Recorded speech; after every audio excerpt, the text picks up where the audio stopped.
புதுச்சேரியில உங்க அரசாங்கத்தை விட தற்போது இருக்கக்கூடிய ஆளுங்கட்சி ரங்கசாமி அவர்களுடைய அரசாங்கம் சிறப்பா செயல்படதா சொல்றாங்களே, அந்த விமர்சனத்தை நீங்க எப்படி சார் பாக்குறீங்க? இது ஒரு தவறான கருத்து. முதலமைச்சர் ரங்கசாமி பதவிக்கு 4 ஆண்டு காலத்துல எந்தவித வளர்ச்சி திட்டமும் புதுச்சேரி மாநிலத்தில் இல்லை. ஆனா காங்கிரஸ் ஆட்சி காலத்துல கிரண்பேடி அம்மையார் தினமும் எங்களுக்கு தொல்லை கொடுத்தாலும் கூட காங்கிரஸ் திராவிட முன்னேற்ற கழக கூட்டணி ஆட்சி 2015 2021 வரைக்கும் நாங்கள் ஆட்சியில் இருந்தோம்.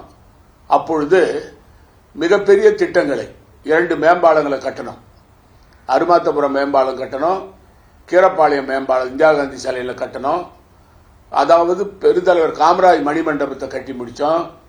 புதுச்சேரி மேரியை கட்டி முடிச்சோம். புதுச்சேரியில் ஒரு கான்ஃபரன்ஸ் ஹால் பெரிய அளவில் கட்டி முடிச்சோம்.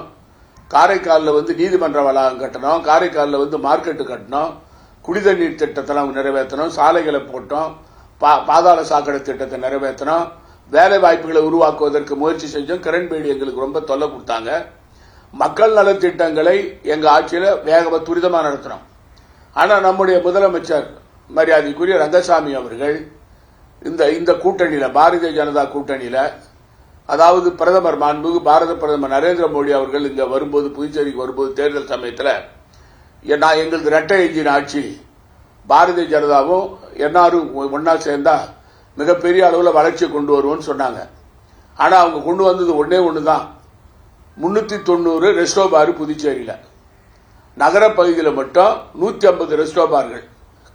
இதனால பெரிய அளவில் சட்டம் ஒழுங்கு பாதிக்கப்பட்டிருக்கு. கொலைகள் நடக்குது, கொள்ளைகள் நடக்குது, நில அபகரிப்பு நடக்குது, கஞ்சா இருக்குது, அபின் இருக்கு. இதை விட மோசமான நிலைமை என்ன, ஆளுங்கட்சி சட்டமன்ற உறுப்பினர்களே நில அபகரிக்கிறாங்க, வீடுகளை அபகரிக்கிறாங்க. சட்டம் ஒழுங்கு மிகப்பெரிய அளவில் கெட்டு போயிருக்கு. யாராவது புகார் கொடுத்தா எஃப்ஐஆர் ஃபைல் பண்றதுக்கு காவல்துறை லஞ்சம் கேட்குது. எல்லா துறையிலும் ஊழல் மலிஞ்சு போயிருக்கு. நாங்க இந்த ஆட்சியில மாநில அந்தஸ்து சொன்னார் மரியாதைக்குரிய ரங்கசாமி. அவர் 2011 சொன்னார், இன்னை வரைக்கும் மாநில அந்தஸ்து வாங்க முடியல. சிறப்பு நிதி வாங்குவோம்னு சொன்னார், வாங்க முடியல. புதுச்சேரி மாநிலத்தை மத்திய நிதி கமிஷன்ல சேர்ப்பன்னு சொன்னார், சேர்க்க முடியல. பெண்கள் உதவித்தொகை சொன்னார், கொடுக்க முடியல. கோதுமை போடுவோம்னு சொன்னார், போட முடியல. குறிப்பா கல்வியினுடைய தரம் குறைஞ்சு போச்சு, மருத்துவத்துறையினுடைய தரம் குறைஞ்சு போச்சு. எல்லாத்திலையும் ஊழல், பொதுப்பணித்துறை ஊழல், உள்ளாட்சித்துறையில ஊழல், கல்வித்துறையில ஊழல், காவல்துறையில ஊழலை தவிர இந்த ஆட்சியில் ஒண்ணுமே நடக்கல.